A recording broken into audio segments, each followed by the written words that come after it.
Namaskar, this is Kapildev Sharma and I once again welcome you to my YouTube channel English by Kapildev Sharma. Of course, for the next session on verbs in English. Verbs के chapter का ये 5th video है, लेकिन हाँ, इससे पहले noun पूरी पढ़ाई जा चुकी है, सेपरेट प्लेलिस्ट है, आप चेक कर सकते हैं। प्रोनाउन पूरे पढ़ा दिए हैं, सेपरेट प्लेलिस्ट है, आप देख सकते हैं। एडजेक्टिव्स कंप्लीट हो चुके हैं, आर्टिकल्स फिनिश हो चुके हैं और वर्ब्स के चैप्टर का ये 5th वीडियो है। एक क्विक रिकॉल अभी तक जो वर्ब्स में हमने पढ़ा। The very first video introduction and types of verbs, आपको कई तरह से मार्क किया क्या क्या वर्ब्स हो सकती हैं जिनको स्टेप बाय स्टेप पढ़ते रहेंगे। और हाँ, उसके अलावा एक छोटी सी लाइन के वर्ब्स ना सिर्फ एक्शन दिखाती हैं, कई वर्ब्स स्टेट भी दिखा सकती हैं।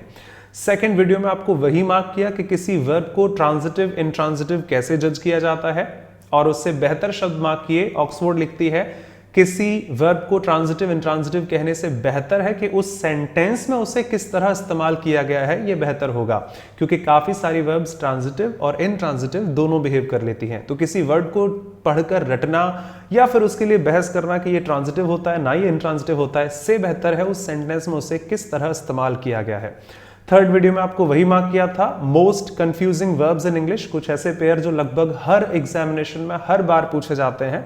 फॉल और फेल, राइज और रेज, लाई, ले और लाए जैसे शब्दों के पेयर मैंने आपको वहां पर मेंशन किए। हैंग कब फांसी पर टांगना है, कब आपके सामान को टांगने के लिए भी हो सकता है। बेयर, बॉर्न, ऐसे बहुत सारे वेरिएशंस।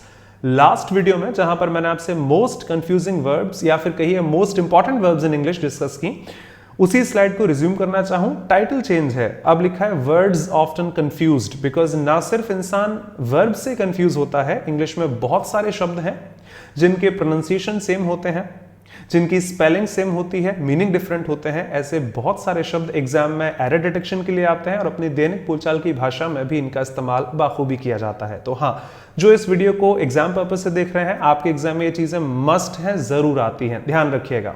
और जो अपनी डेली लाइफ के लिए सीख रहे हैं, आपके लिए भी ये वर्ड्स काफी इंपॉर्टेंट हैं, कई टर्म्स एग्जाम के लिए और कई आपकी डेली लाइफ के लिए रहेंगे। So starting the next session that's going to be the 5th one. अगर कोई नया है तो चैनल को स्क्रॉल करके प्लेलिस्ट चेक कर लीजिएगा, सारी चीजें आपको वहां पर मेंशन मिल जाएंगी। Let's start the session. Words often confused, frequently asked in every examination and for daily usage as well. Verbs का 5वां पार्ट। हाँ, आगे बढ़ने से पहले कपल ऑफ नोटिफिकेशंस। आप मुझे टेलीग्राम पर ज्वाइन कर सकते हैं with the same name English by Kapildev Sharma. आपकी डाउट्स होती हैं, कई लोग कमेंट्स में लिखते हैं, मैं फ्री होता हूं तब रिप्लाई कर देता हूं। अदरवाइज आप लोग टेलीग्राम ग्रुप में वो डाउट्स रख सकते हैं, काफी सारे बच्चे वहां पर अपनी डाउट्स शेयर करते रहते हैं। जब मुझे टाइम होता है मैं आपको नोटिफाई कर देता हूं, और मेरी क्लासेस कब हैं कब नहीं है वो सारे नोटिफिकेशंस भी आपको वहीं पर मिलते रहेंगे। और हाँ, अनअकैडमी पर प्लस एजुकेटर हूं इन द बैंकिंग स्ट्रीम, तो आप अगर बैंक के हैं तो मुझे जरूर वहां पर मिलिए। और हाँ, आप किसी भी चीज का सब्सक्रिप्शन लेना चाहें तो उससे पहले मेरा रेफरल कोड यूज करके फ्लैट 10% डिस्काउंट जरूर पा सकते हैं। Unacademy India largest and cheapest online learning platform. चाहे आप SSC, bank, UPSC, NDA, defence, air force, किसी भी एग्जामिनेशन की तैयारी क्यों ना कर रहे हो। जल्दी से मार्क करूं, ये शब्द मैं पढ़ा चुका हूं। अगर कोई इस वीडियो को फर्स्ट ऑफ ऑल देख रहा है तो प्रीवियस वीडियोस भी देख लीजिएगा, ये उन्हीं का फर्दर पॉइंट है। कुछ चीजें डिफाइन की जा चुकी हैं, एक्स्ट्रा चीजों को यहां पर डिस्कस करेंगे। मैंने आपको राइज और रेज बता दिया था, एक का मतलब उठने से है, एक का मतलब उठाने से है, एक ट्रांजिटिव है, एक इंट्रांजिटिव है। फॉल और फेल आपसे डिस्कस कर लिया था। फॉल गिरने को कहा जाता है, ऑब्जेक्ट नहीं होता इसके पास, इंट्रांजिटिव। फेल इंग्लिश में ट्रांजिटिव है। लाई, झूठ बोलना, फर्स्ट वन। लाई, लेटना या हॉरिजॉन्टल पोजीशन पर किसी चीज का रखा होना, और ले ट्रांजिटिव है, उसको रखने के लिए इस्तेमाल किया जाता है। फाइंड, ढूंढने को कहते हैं, जबकि फाउंड का मतलब किसी चीज की स्थापना या फिर एस्टैब्लिश करने को भी कहा जाता है। ग्राइंड का मतलब जहां पर पीसने से है। ग्राउंड, जमीन में दफनाने के भी काम आ जाता है। As a verb, ground as a noun हम सब जानते हैं। WIND, वाइंड, विंड ना बोलूं बिकॉज नाउन ना होकर वर्ब पढ़ा रहा हूं। वाइंड किसी चीज को लपेटने के लिए कहा जाता है। कॉपर, वाइंडिंग, पंखे में हमेशा एग्जाम्पल रखा। और वाउंड, घाव, और घाव भरने को भी कहा जाता है। BEAR, ये मैं सारी चीजें पढ़ा चुका हूं, इसलिए बहुत जल्दी बोल रहा हूं, कोई ये ना समझे कि इतना फास्ट आप बोल रहे हैं। BEAR, बेयर, एक तरह से सहन करने को कहा जाता है, जबकि BEAR, बेयर की थर्ड फॉर्म सिर्फ एडजेक्टिव की तरह जन्म लेने के लिए इस्तेमाल की जाती है। I was born in whatever you से। हैंग, टांगने को कहते हैं, फांसी पर टांगना। Hanged, second variation. और किसी भी चीज को, जैसे सीनरी है, कपड़े हैं, को दीवार पर या कहीं पर टांगने को हंग से रिप्रेजेंट करते हैं। सेकंड और थर्ड फॉर्म्स उनकी। सी को दुनिया जानती है, सी सॉ सीन, देखने के लिए, लेकिन सॉ इंग्लिश में एज अ नाउन आरी भी होती है, और आरी से किसी चीज को काटने को सॉ भी कहा जाता है। फ्लाई जहां पर उड़ने को दिखाता है, किसी भी डायरेक्शन में रैंडम फ्लो हो सकता है। फ्लो एक डायरेक्शन को कंसिडर करने के बाद ही बताया जाता है। तो करंट और वाटर फ्लो होता है, जबकि birds fly in the sky. Advice और एडवाइस पिछले वीडियो में डिस्कस कर लिया था। सीई नाउन है, एसई वर्ब है। फर्दर डिटेल्स के लिए लास्ट वीडियो रेफर करें। प्रैक्टिस सीई नाउन है, एसई वर्ब है, लेकिन अमेरिकन इंग्लिश में सीई भी वर्ब होती है। अखबारों में, मैगजीन्स में आपको ऐसा लिखा मिल सकता है। प्रोफेसी किसी चीज को पहले से बता देना, भविष्यवाणी करना कह दीजिए, सीई नाउन है, एसई वर्ब है। लाइसेंस सी नाउन है, एस ई में डी लगाया जा सकता है उसकी फॉर्म्स चेंज करने के लिए। वर्ब है किसी का लाइसेंस या किसी को अनुमति देना किसी चीज की। अफेक्ट इंग्लिश में बेसिकली कॉम्पिटिटिव एग्जाम्स के पर्पज से वर्ब है। इफेक्ट नाउन है, लेकिन अमेरिकन इंग्लिश में इफेक्ट भी वर्ब होती है। डिटेल्स लास्ट वीडियो में चेक कीजिए। अडॉप्ट गोद लेना, अडेप्ट परिस्थिति के अनुसार किसी को ढालना, अक्सर स्वयं को, इसीलिए इसके साथ रिफ्लेक्सिव प्रोनाउन भी आते हैं। अडेप्ट का मतलब जहां पर निपुण, कुशल, टैलेंटेड और स्किलफुल के लिए दिखाया जा सकता है। बॉट बाय की सेकंड फॉर्म है जिसमें आर नहीं है, खरीदना। ब्रॉट ब्रिंग की सेकंड फॉर्म है, लाने के लिए कहा जाता है। कंप्लेन वर्ब है, कंप्लेंट शिकायत नाउन की तरह इस्तेमाल की जाती है। डेप्रिकेट किसी चीज को नापसंद कर देना। एक्सप्रेस स्ट्रॉन्ग डिसअप्रूवल फॉर, क्योंकि डेप्रिशिएट समय के अनुसार चीजों की वैल्यू कम हो जाती है, जिसे हम बाद में नापसंद भी कह सकते हैं। प्रिस्क्राइब जैसे प्रिस्क्रिप्शंस दिए जाते हैं डॉक्टर्स के द्वारा, सजेस्ट करना किसी चीज को।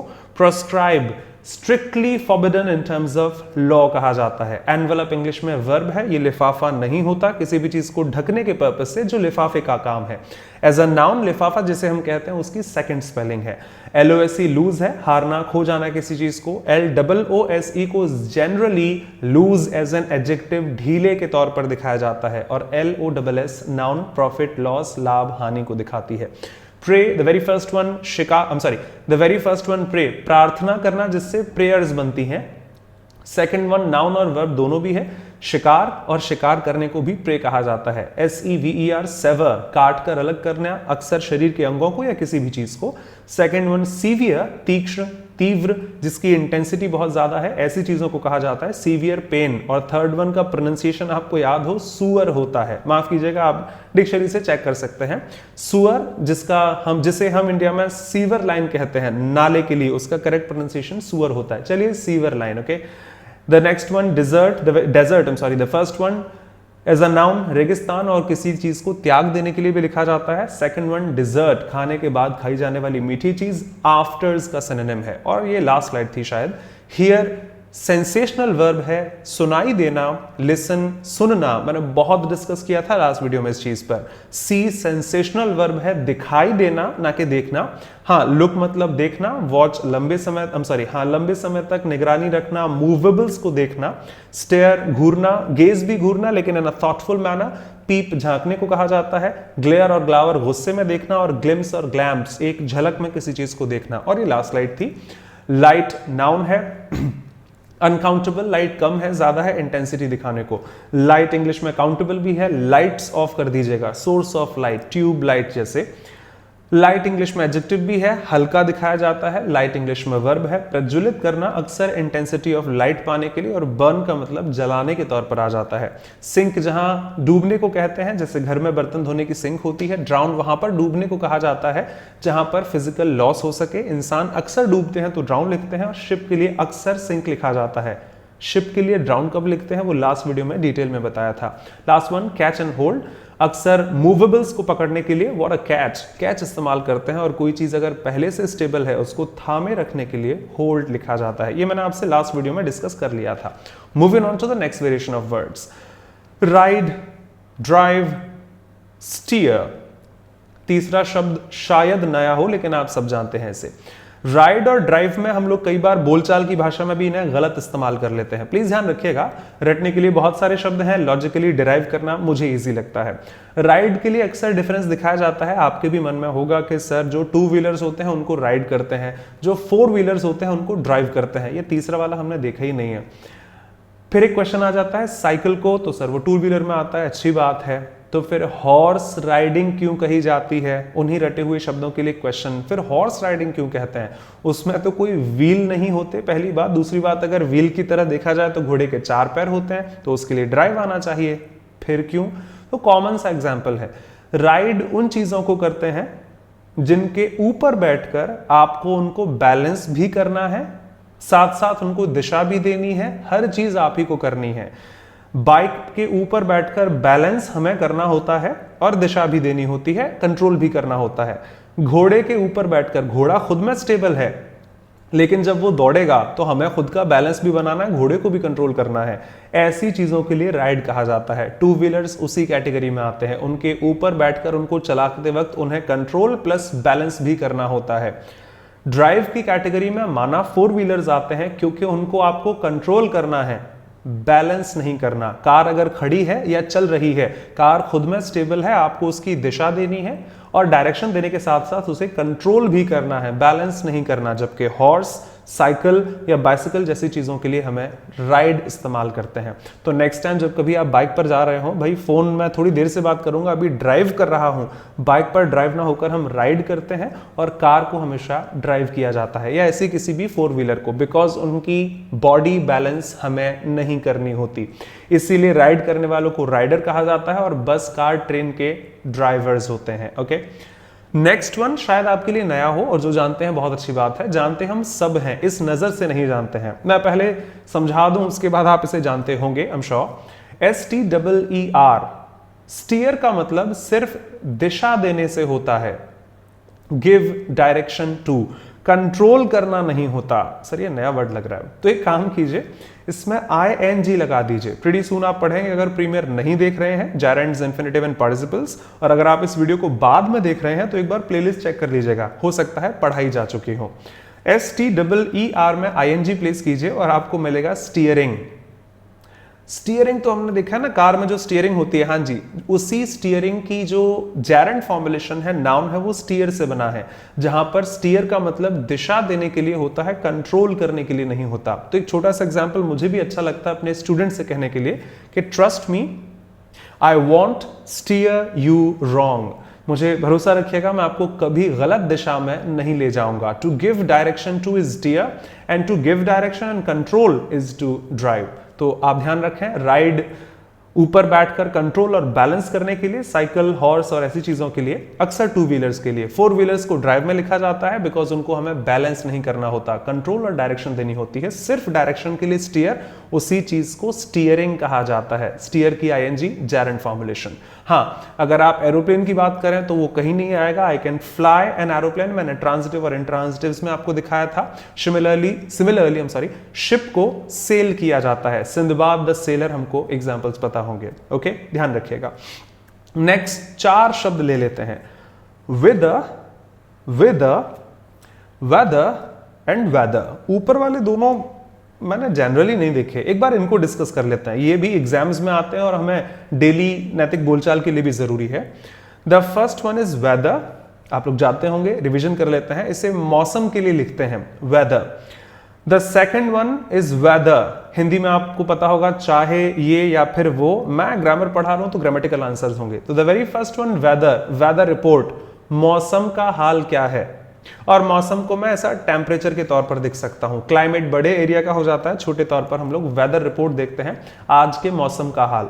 तो WEATHER है, ये टेम्परेचर दिखाने के लिए, मौसम दिखाने के लिए इस्तेमाल करते हैं।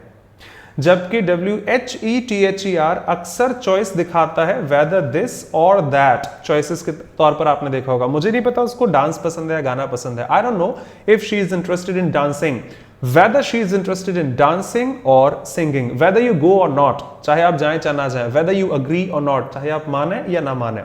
whether इंग्लिश में कंजंक्शन है, इसकी पेयरिंग अक्सर और के साथ करके चॉइस दिखाने का काम किया जाता है, whether this या फिर that, चाहे ये या फिर वो। whether as a conjunction choice के लिए, whether मौसम के लिए जरूर इस्तेमाल किया जाता है।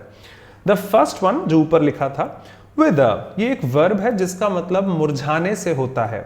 हाँ जी, फूल के लिए जब हम इस्तेमाल कर लेते हैं वो मुरझा गया, तो विदर इंग्लिश में वर्ब होती है, मुरझाने को दिखाती है। एक नया शब्द हो तो ध्यान रखिएगा। नेक्स्ट वन माना आपके एग्जाम्स में तो नहीं आएगा, एग्जाम में ये काम नहीं आता। ऐसे 3 शब्द होते हैं, आप में से जिन्होंने MA या BA या इंग्लिश लिटरेचर पढ़ा हो या कोई ऐसी पोइट्री पुरानी पढ़ी हो, तो आपको ऐसे शब्द वहां पर लिखे मिल जाएंगे। This has become obsolete these days, आज ये चलन से बाहर हो चुका है, इस्तेमाल नहीं किया जाता, लेकिन 1600s के आसपास इनको इस्तेमाल किया जाता था। तो ऐसे याद रखते हैं। उस जमाने में 3 शब्द होते थे, HITHER, hither, THITHER, wither, and the third one WHITHER, wither. जिनके आज के वर्जन्स हैं HERE, here, आप जानते हैं क्या, THERE, there, आप बिल्कुल जानते हैं क्या, और WHERE, where, आप बाखूबी जानते हैं। तो हाँ, जो आज हम एडवर्ब HERE, here किसी प्लेस दिखाने के लिए इस्तेमाल करते हैं, वो पुराने जमाने में hither से इस्तेमाल की जाती थी। आज जिसमें टी लगा दीजिए दोनों में, आज जिसे हम there के तौर पर इस्तेमाल करते हैं, वहां एडवर्ब ऑफ प्लेस वो उस जमाने में दिदर से इस्तेमाल की जाती थी, एडवर्ब ऑफ प्लेस वहां।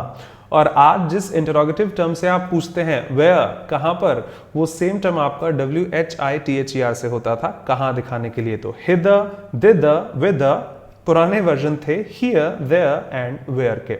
एडवर्ब्स हैं, प्लेस दिखाती हैं। ओल्ड इंग्लिश 1600 के टाइम्स के आसपास इनका इस्तेमाल किया जाता था। शेक्सपियर के कई टर्म्स में हिदर एंड दिदर, शेक्सपियर छोड़िए, आपके स्कूल की अगर आपको कोई पोएम याद हो, शायद आपने इन शब्दों को देखा हो, हिदर एंड दिदर, यहां से वहां, जिसे आज हम हियर एंड देयर में ट्रांसफॉर्म कर सकते हैं। ध्यान रखें, राइड टू व्हीलर्स के लिए, बिकॉज उनकी बॉडी भी आपको कंट्रोल करनी होती है।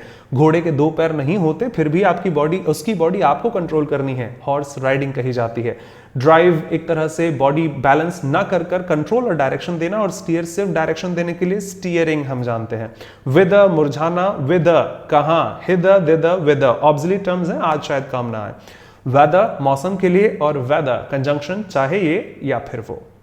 Next pair of words, invent and discover. Invent and discover, तो ये मैंने नाउन में भी समझाया था, एक बार वापस रिकॉल कर लेते हैं। इन्वेंशन और डिस्कवरी, इसको ऐसे याद रखिए। वैसे तो चलिए वन वर्ड में डिफाइन करना चाहूं तो इन्वेंशन उसका कहा जाता है, या इन्वेंट उस चीज को किया जाता है जो दुनिया में पहले से नहीं थी। कोई नई चीज जब आप दुनिया में लेकर आते हैं, उसका इन्वेंशन कहते हैं। और जो चीज दुनिया में पहले से है, उसको सिर्फ आप दुनिया के सामने ला देते हैं, उजागर कर देते हैं, उसे डिस्कवरी या फिर डिस्कवर करना कहते हैं। जैसे कोलंबस डिस्कवर्ड अमेरिका, ना के इन्वेंटेड अमेरिका, लेकिन गैलीलियो इन्वेंटेड टेलीस्कोप, ना के डिस्कवर्ड टेलीस्कोप। क्योंकि टेलीस्कोप दुनिया में पहले से नहीं था, मोबाइल फोन्स पहले से नहीं थे, इनका आविष्कार हुआ, इन्वेंशन। अमेरिका पहले से थी, गैलीलियो कोलंबस ने बनाया नहीं था अमेरिका को, सिर्फ दुनिया को दिखा दिया था कि एक ऐसा भी देश है। आप चाहें तो उसको जनरली ध्यान रखें, या ऐसे ध्यान रख सकते हैं, डिस लगाकर हम किसी शब्द का नेगेटिव टर्म बनाते हैं। कवर, बाखूबी जानते हैं, किसी चीज को ढकने के लिए कवर कहा जाता है, और उस पे से कवर हटा दीजिए, उजागर करने को डिस्कवर कहा जाता है। दूसरा वर्ड आपका ऑफ कोर्स ऑपोजिट पे ही काम करेगा।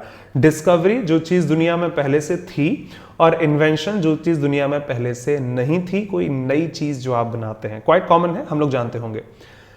Next one, assure, ensure and sure, sorry, and ensure, तीनों डेरिवेटिव्स हैं SURE, SURE श्योरिटी, श्योर जिसे कहते हैं पक्का, हाँ जी पक्का। श्योर, श्योर और श्योर तीनों इसके डेरिवेटिव्स हैं। The very first one assure, the second one ensure and the third one ensure.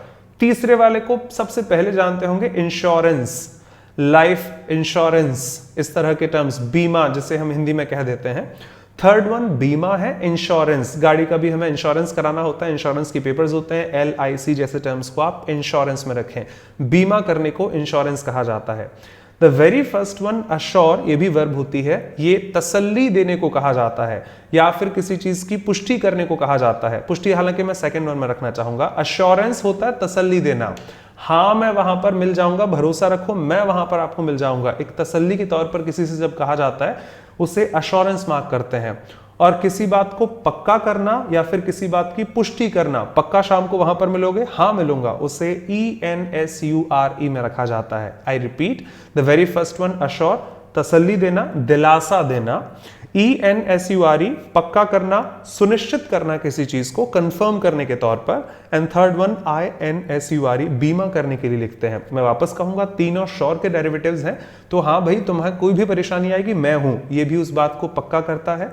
Ensure करना भी वही हो जाता है, हाँ मैं शाम को पक्का आ जाऊंगा, अगर आपको कुछ होता है तो हमारी कंपनी उसके लिए पे करेगी, इस बात को हम पक्का करते हैं। इनडायरेक्टली सेम है, थोड़े थोड़े वेरिएशंस तीनों में आ सकते हैं। अश्योर दिलासा देना, इंश्योर पुष्टि पक्का करना, हाँ जी कंफर्म करना, और इंश्योरेंस बीमा करने के लिए ही लिखा जाता है। Next pair of words, the first one HOARD, horde, English में एक वर्ब होती है। एडजेक्टिव्स के टेस्ट पेपर में तीसरा स्टेटमेंट होगा the police arrived and discovered a large number of hoarded sugar. गलत था, लार्ज अमाउंट ऑफ शुगर हमें लिखना था। होर्डेड एडजेक्टिव पास्ट पार्टिसिपल इसी का। HOARD, होर्ड, इंग्लिश में एक वर्ब है जिसका मतलब होता है किसी चीज को जमा करके रखना, लेकिन अक्सर अवैध तौर पर या फिर जरूरत से ज्यादा अधिक उस चीज को जमा करके रखना। तो इलीगल तौर पर किसी चीज को जमा करके रखने को होर्ड कहा जाता है। इसी के डेरिवेटिव्स में होर्डेड बन जाता है, किसी चीज को गलत तरीके से जमा करके रखना। मुझे 5-10 किलो शक्कर से काम है, मेरे घर में काम चल जाता है, मेरे पास 10-20 क्विंटल मैंने कहीं पर रखी हुई है, तो वो मेरे काम की तो नहीं है, या तो मेरी शॉप हो या फिर उसका काम क्या है, उसे हमेशा होर्ड में लिखते हैं। तो किसी चीज को जमा करना इसका बेस मीनिंग है, लेकिन अक्सर गलत तरीके से दिखाने के लिए होर्ड इस्तेमाल करते हैं। और जो सेकंड वन है उसे आप एक कलेक्टिव नाउन की तरह इस्तेमाल करते हैं। होर्ड प्रोनाउंसिएशन वापस सेम है, ये कई लोग नहीं जानते होंगे। अ ग्रुप ऑफ पीपल कहा जाता है, group of people HORDE, and किसी चीज को गलत तरीके से जमा करना HOARD एज अ वर्ब इस्तेमाल करते हैं। क्विक रिकॉल इस स्लाइड का। इन्वेंशन उस चीज का जो दुनिया में पहले से नहीं थी, नई चीज, आविष्कार। डिस्कवरी उस चीज की जो दुनिया में पहले से थी, सिर्फ आपने उसे उजागर कर दिया है, कवर हटा दिया है। अश्योरेंस तसल्ली देना, इंश्योर पक्का करना, और इंश्योरेंस बीमा करने के लिए लिखते हैं। होर्ड गलत तरीके से किसी चीज को जमा करके रखना, और hoard a group of people, large gathering of people, you can generally say. Next variation is accept. हाँ जी, इसे एक्सेप्ट पढ़ते हैं। मुझे भी सुनने को मिलता है स्टूडेंट से, कई लोग इसे असेप्ट पढ़ते हैं। अगर आप भी इसे असेप्ट पढ़ते हैं तो माफ कीजिए, आप चेक कर सकते हैं, इसका प्रोनाउंसिएशन एक्सेप्ट है। एक्सेप्ट सर वो तो दूसरे वाले को बोलते हैं जी, उसका प्रोनाउंसिएशन एक्सेप्ट नहीं होता। I repeat, the first one is ACCEPT accept, and the second one is accept. हाँ जी, एक्सेप्ट प्रोनाउंसिएशन रखते हैं, तो मीनिंग तो बाद में काम आएगा। फर्स्ट ऑफ ऑल हमारी नैतिक बोलचाल की भाषा के लिए ही सही, हमें इनका प्रोनाउंसिएशन भी तो क्लियर होना चाहिए। ACC से जनरली जितने टर्म्स जाते हैं वो हमेशा क और स का प्रोनाउंसिएशन रखते हैं, जैसे एक्सेलरेशन, जैसे एक्सेप्टेंस। एक्सेप्टेंस तो आप नहीं कहते, अगर कहते हैं तो गलत कहते हैं, माफ कीजिएगा। जैसे एक्सेंचर, एक कंपनी का नाम है। जैसे कई वर्ड्स में आपकी अमेरिकन ब्रिटिश एक्सेंट्स कही जाती हैं, असेंट नहीं होती। ASCENT और ASSENT अलग चीजें होती हैं। तो ACCEPT, the very first thing in terms of pronunciation is accept. हाँ जी, इसके साउंड में K और S दोनों आते हैं। एक्सेप्ट प्रोनाउंसिएशन है जो इसका नहीं होता। मीनिंग आप सब जानते हैं, स्वीकारना किसी चीज को, एक्सेप्टेंस भी कहा जा सकता है, किसी चीज को मानना या फिर स्वीकारना। एक्सेप्ट प्रोनाउंसिएशन ध्यान रखिएगा। द सेकेंड वन, मान लीजिए इसकी स्पेलिंग I से स्टार्ट होती, तो फिर आप इसका क्या प्रोनाउंसिएशन देते? फिर आप इसे I से छोटी की मात्रा में पढ़ते A, और वही इसका प्रोनाउंसिएशन है। So the second one is except and the first one is accept. Meaning आप जानते हैं, एक्सेप्ट स्वीकारना, एक्सेप्ट को छोड़कर। एक्सेप्ट कहा जाता है एज अ प्रपोजिशन, याद होगा प्रोनाउन में पढ़ाया था, no one can do this except me, मुझे छोड़कर कोई कर ही नहीं सकता। किसी चीज को हटाने के लिए, बहिष्कृत करने के लिए, छोड़ने के लिए एक्सेप्ट लिखा जाता है, जबकि स्वीकारना और मानने के लिए एक्सेप्ट लिखा जाता है। मेरा इंटेंशन इनकी ग्रामर दिखाने का ना होकर प्रोनाउंसिएशन दिखाने का जरूर था। वापस कहूंगा, कई लोग मुझसे सिर्फ स्पोकन के लिए जुड़े हैं, तो stay connected, thanks a lot. लेकिन अभी स्टूडेंट्स ज्यादा कनेक्ट हो गए हैं जिनके एग्जाम भी हैं, डेली डांटते रहते हैं सर डेली वीडियो डाला कीजिएगा, तो अभी थोड़ा इंफेसिस उन पर है। एक्सेप्ट इन टर्म्स ऑफ मानना, स्वीकार करना, प्रोनाउंसिएशन का और स का है, जबकि this is pronounced except, the second one. Next one is there and their, तीनों सेम प्रोनाउंसिएशन रखते हैं। कई स्टूडेंट्स को डाउट हो जाती है, हो सकता है बहुत अच्छे शहर से हैं, बहुत अच्छे स्कूल में पढ़े हैं, लेकिन हर कोई नहीं होता ऐसा। तो जिनको ऑब्जेक्शन है इस बात पर सुन लीजिएगा, जिनके लिए नॉर्मल है माफ कीजिएगा। THEIR और THERE, मान लीजिए मैं कंफ्यूज हो जाता हूं इस पर। लास्ट स्लाइड में मैंने आपको हिदर, दिदर और विदर लिखा था, कुछ टोटका या फिर इस तरह से ध्यान रखिए ना। ऐसा इन दोनों में से कौन सा टर्म है, इतना आप जानते होंगे, एक प्लेस को दिखाता है, देयर, वहां पर प्लेस दिखाता है। तो मैं सिर्फ छोटा सा शब्द पिक कर लूं, HERE, हियर, जिसका मतलब हम सब जानते हैं यहां पर, कम हियर, इधर आओ जरा, प्लेस दिखाता है। इनमें से कौन से टर्म से आप हियर बना सकते हैं, लगाकर हटाकर कुछ भी, जज कीजिए। टी हटाना पड़ेगा ना। अगर मैं फर्स्ट टी को फर्स्ट वन में से हटा दूं तो it will be HEIR। HEIR क्या होता है याद होगा, मैंने आपको आर्टिकल्स में पढ़ाया था। HEIR एयर पढ़ा जाता है, H साइलेंट है, उत्तराधिकारी और सक्सेसर को डिफाइन करता है। जिन्होंने वीडियोस देखे हैं पता होगा, अदरवाइज आप पुराने वीडियोस रेफर कर सकते हैं। HEIR एयर प्रोनाउंसिएशन रखता है हवा जैसे, उत्तराधिकारी या फिर वारिस को दिखाता है।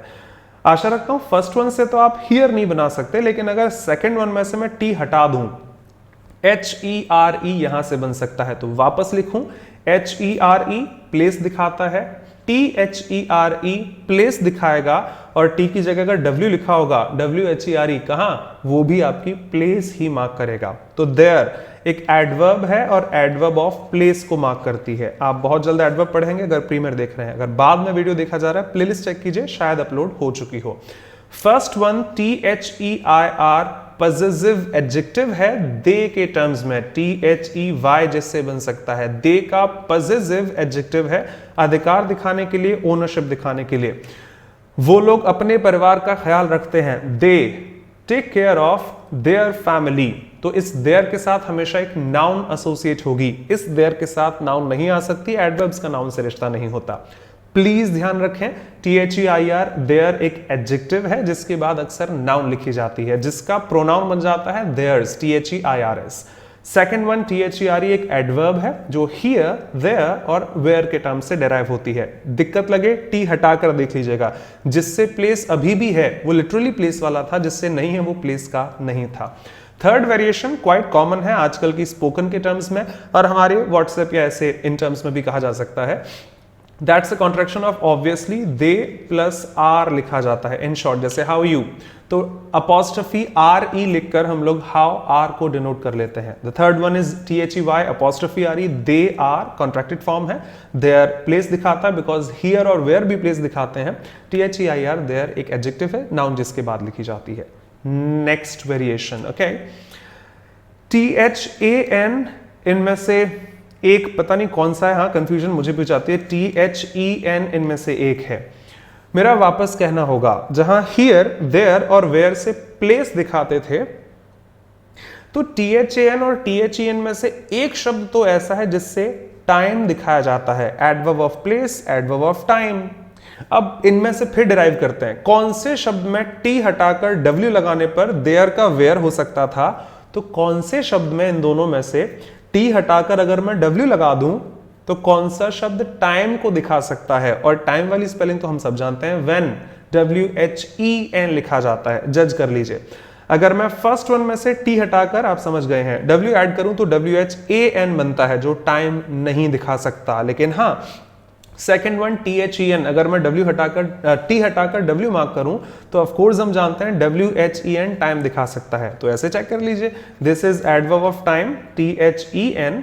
और फर्स्ट वन तो फिर याद होगा, comparative degree used for comparison, जैसे you are better than, she is smarter than, more beautiful than, less than. तो हाँ, जिससे आप कंपैरिजन के लिए इस्तेमाल करते हैं वो THAN है, और जो टाइम दिखा सकता है व्हेन, देन, तब जाकर मैं उसके घर पहुंचा, तब मुझे पता चला ऐसा हुआ है, THEN से डिफाइन किया जाता है। ध्यान रखें, एक्सेप्ट, एक्सेप्टेंस, एक्सेप्ट को छोड़कर एक्सेप्ट, एक्सेप्ट, एक्सेप्ट नहीं होता। देयर पॉजिटिव एडजेक्टिव उनका, देयर प्लेस दिखाने के लिए हियर एंड देयर, और दे आर को इन शॉर्ट देयर भी कहा जा सकता है। THAN कंपैरेटिव डिग्रीज का हिस्सा है, than, better than, smarter than, less than, और THEN WHEN का वेरिएटेड वर्जन है, adverb of time. Next variation, proceed and precede, okay. तो प्रोसीड आगे बढ़ने को कहते हैं, वर्ब्स तो दोनों ही हैं।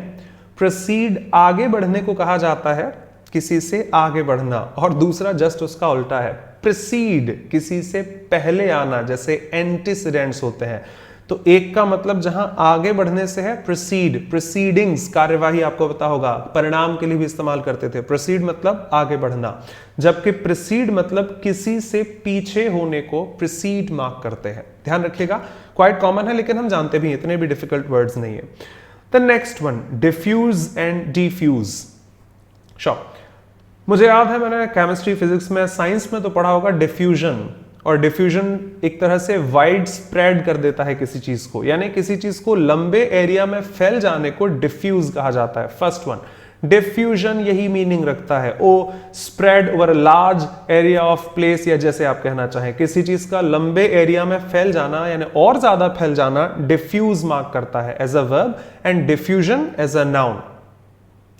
फ्यूज हम सब जानते हैं, डीफ्यूज कर देना, तो सबसे बढ़िया एग्जांपल रखा जा सकता है किसी बॉम्ब को जब हम फ्यूज निकाल दें तो वो उतना घातक, क्या बिल्कुल घातक शो नहीं होता, डेंजर पूरा उसका खत्म हो जाता है। सेम मीनिंग इसका है। डिफ्यूज का पहला मतलब है, डिफ्यूज इन शॉर्ट कह दीजिएगा, फ्यूज निकाल देना, चाहे वो इलेक्ट्रिसिटी बोर्ड का हो या फिर किसी अप्लायंसेस का हो, और इसका एब्स्ट्रैक्ट मीनिंग है या फिर कह दीजिए फिगरेटिव मीनिंग है किसी चीज से खतरा खत्म कर देना। क्यों? बिकॉज आपने उसका फ्यूज निकाल दिया है। तो हाँ, डिफ्यूज इंग्लिश में वर्ब है, वाइड स्प्रेड, लंबे बहुत ज्यादा एरिया में किसी चीज के फैल जाने को डिफ्यूज कहा जाता है, जबकि किसी का फ्यूज निकाल देना अब वो काम नहीं करेगा। डेंजर किसी चीज का खत्म कर देने को डिफ्यूज कहा जाता है। Second one.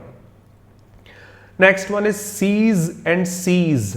तो वो तो सीज हो गया, कोई चीज जब चलना बंद कर देती है उसे अक्सर सीज रखते हैं। कम टू एन एंड, जिस चीज का बिल्कुल अंत हो जाता है, सीज हो गई, अब तो जाम हो गई फॉर एग्जांपल, उसे सीज कहा जाता है। द फर्स्ट वन, किसी चीज का जाम हो जाना या फिर कम टू एन एंड, ये डायरेक्ट वर्ड्स हैं इसके। बंद हो जाना, फ्रीज हो जाना, एक तरह से सीज में आ जाता है, बंद हो जाना किसी चीज का। सेकंड वन, सीज, बाखूबी जानते होंगे, जब्त करना, अधिकार के तौर पर ले लेना, अक्सर किसी इलीगल चीज को, ऐसी चीज को सीज मार्क करते हैं। तो वो तो पुलिस ने सीज कर लिया था, जो ट्रक था ऐसा था वैसा था। क्विक रिकॉल इस स्लाइड का, प्रोसीड आगे बढ़ना, और प्रोसीड किसी से पीछे होने के लिए इस्तेमाल करते हैं। डिफ्यूज वाइड स्प्रेड, बहुत ज्यादा फैल जाना किसी चीज का। डिफ्यूज, फ्यूज हटा देना यानी कि उससे खतरा खत्म कर देना, खतरा ना होना या फिर उस चीज को हटा देना। सीज एक तरह से बंद हो जाना, कम टू एन एंड, और सीज जब्त करना या फिर सीज करने के लिए इस्तेमाल करते हैं। Next variation, okay, principal and principle. तो मुझे याद है मैंने लिखा दो है, लेकिन मेरे दिमाग में 3 वर्ड्स हैं। छोटी सी रिक्वेस्ट है, सिंप्लिसिटी से समझाना चाहूंगा। हमें रटाया जाता है कि प्रिंसिपल का मतलब होता है प्रधान अध्यापक, जो कॉलेज और स्कूल के कहे जाते हैं, बिल्कुल सही है सर। और दूसरा प्रिंसिपल होता है सिद्धांत। हाँ सर, मुझे भी याद है, 2 प्रिंसिपल मुझे भी सर ने पढ़ाए थे, एक प्रिंसिपल स्कूल और कॉलेज के, और एक प्रिंसिपल सिद्धांत दिखाने के लिए होते हैं। मेरा एक छोटा सा क्वेश्चन है, मुझे याद है जब मैं मैथ्स की प्रॉब्लम कभी सॉल्व किया करता था तो एक क्वेश्चन आता है कंपाउंड इंटरेस्ट या फिर सिंपल इंटरेस्ट का, जहां पर हम कुछ ये यूज कर लेते हैं, PRT अपॉन 100। ओके, अब ये PRT अपॉन 100 में P स्टैंड्स फॉर प्रिंसिपल। कौन से वाले प्रिंसिपल आते हैं, मतलब स्कूल वाले सर आते हैं इधर, या फिर मेरे सिद्धांत आते हैं मल्टीप्लाई होने के लिए R और T के साथ? कोई नहीं आता। ठीक है, ह्यूमरस है, लेकिन प्लीज ध्यान रखिए, ऐसा नहीं है कि प्रिंसिपल का हमेशा मतलब इन दोनों में से कोई है। एक छोटी सी डाउट और है, मैं ग्रामर पढ़ाता हूं, अपनी बात कर लेता हूं। क्लॉज 2 तरह से डिफाइन किए जाते हैं, प्रिंसिपल क्लॉज, मेन क्लॉज और सबऑर्डिनेट क्लॉज। अब प्रिंसिपल क्लॉज में सर आते हैं क्या, प्रधान अध्यापक वाले, या फिर सिद्धांत आते हैं? वहां भी कोई नहीं आता। तो एक छोटी सी रिक्वेस्ट है, इस तरह देख लीजिए, शायद आपको बेहतर लगे। प्रिंसिपल इंग्लिश में एडजेक्टिव होता है, मैंने माना नाउन भी होती है। प्रिंसिपल का फर्स्ट आंसर इंग्लिश में एडजेक्टिव होता है, जिसका मतलब होता है मेन या फिर चीफ। जज कीजिए, आपने मुझसे मैथमेटिक्स 1 लाख रुपए 2 महीने पर इतने ब्याज से ऐसे ऐसे लिए, और 2 महीने बाद आप मुझे इतना ब्याज दे गए। फॉर एग्जाम्पल, आपने 1 लाख रुपए लिए, 2000 उसका ब्याज है कितने भी महीने का। मुझे सबसे ज्यादा वैल्यू किसकी है, मेरा चीफ अमाउंट कौन सा है? मुझे 1 लाख की वैल्यू पहले होगी। ऐसा हो सकता है कि आपने 1 लाख रुपए दिए मुझे और ब्याज 5000 है फॉर एग्जांपल एक ही महीने का, तो मैं 5 दे जाता हूं, 1 ना दूं।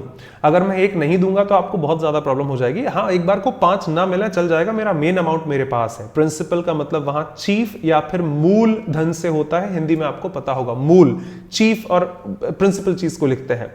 सेम पैटर्न में जहां पर मेन चीज डिफाइन की जाती है ग्रामर में, उसे प्रिंसिपल क्लॉज कहते हैं। जहां पर उसकी सहायता करने के लिए चंद एक्स्ट्रा शब्दों को डाल देते हैं, वो सबऑर्डिनेट क्लॉज है। As a slave, as a principal. Same मतलब आपके स्कूल के साथ भी होता है। प्रिंसिपल एडजेक्टिव है, चीफ और मेन दिखाने के लिए।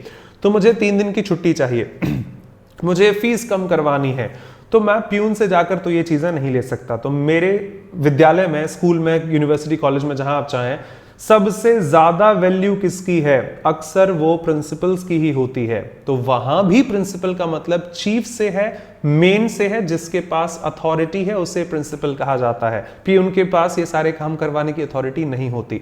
आशा रखता हूं आप बेस फॉर्म में ध्यान रखें। प्रिंसिपल मतलब मेन, चाहे वो स्कूल कॉलेज का अध्यापक हो, प्रधान अध्यापक, चाहे मेरा पैसा हो, मूल धन कह दीजिए, चाहे ग्रामर में या किसी भी जगह पर उसका आपको मेन स्ट्रीम या चीफ पॉइंट दिखाना है। ऑफ कोर्स हम सब जानते हैं दूसरा वाला प्रिंसिपल आपके सिद्धांतों को डिफाइन करता है, इसमें मुझे कुछ नया दिखाने की जरूरत नहीं है। आशा रखता हूं आप प्रिंसिपल के दो मीनिंग ध्यान रखें, as an adjective main chief, और हाँ एज अ नाउन मेरे स्कूल के मेन या फिर चीफ वही मेरे प्रधान अध्यापक जरूर थे। प्रिंसिपल्स इन टर्म्स ऑफ सिद्धांत।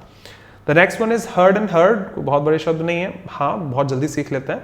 हर्ड वापस एक नाउन है, प्रिसाइजली कलेक्टिव नाउन है, ग्रुप ऑफ एनिमल्स, झुंड अक्सर जानवरों का हर्ड कहा जाता था। हर्ड ऑफ एनिमल्स, जानवरों के झुंड को हर्ड कहते हैं। जबकि सुनना हियर होता है, प्रिसाइजली सुनाई देना, सेंसेशनल वर्ब है, जिसकी सेकंड फॉर्म हर्ड होती है। तुम्हें कुछ सुनाई दिया? तो गोलमाल में जब वो साइन कर रहे होते हैं, गोलमाल है भाई सबको मालूम, मुझे तो कुछ सुनाई नहीं दिया।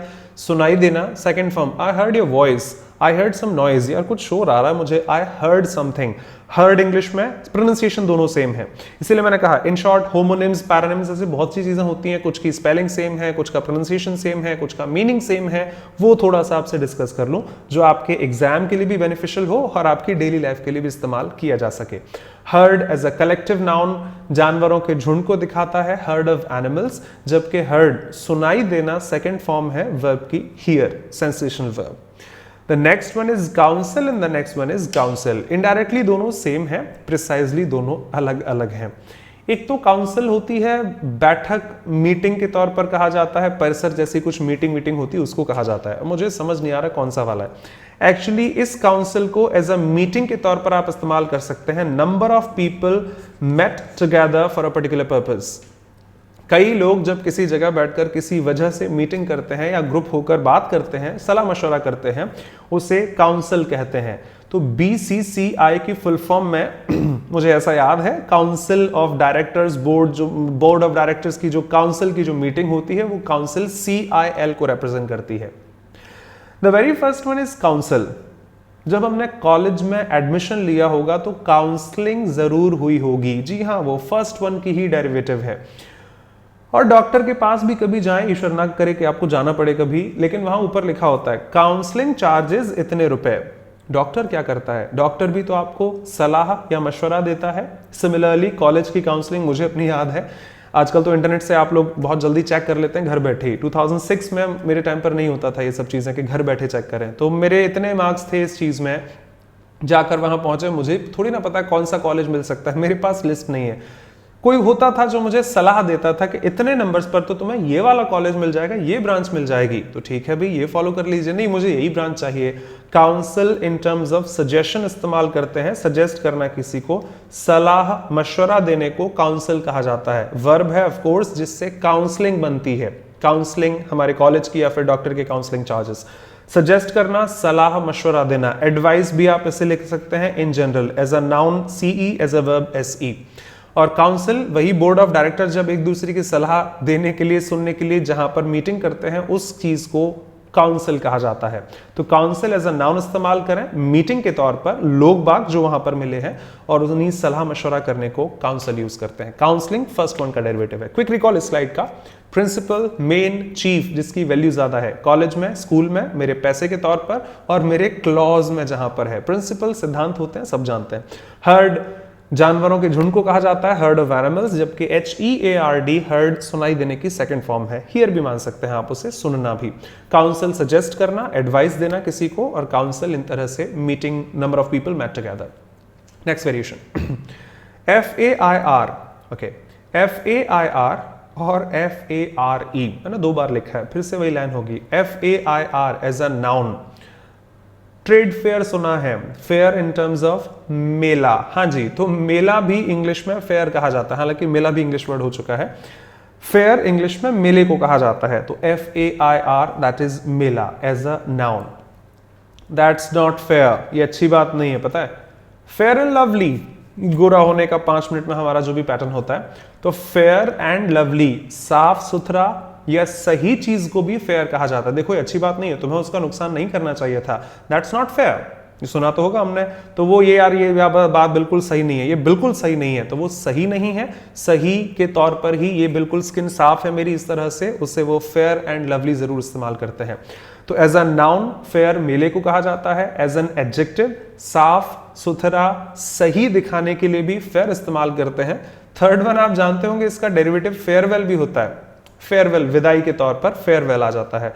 और एज अ नाउन इस बार रेलवे ने फिर अपना किराया बढ़ा दिया, फेयर हम किराए के तौर पर भी इस्तेमाल करते हैं, बाखूबी आप जानते होंगे। तो जो किराया है वो FARE में है, जो मेला है वो FAIR है, दैट्स नॉट फेयर।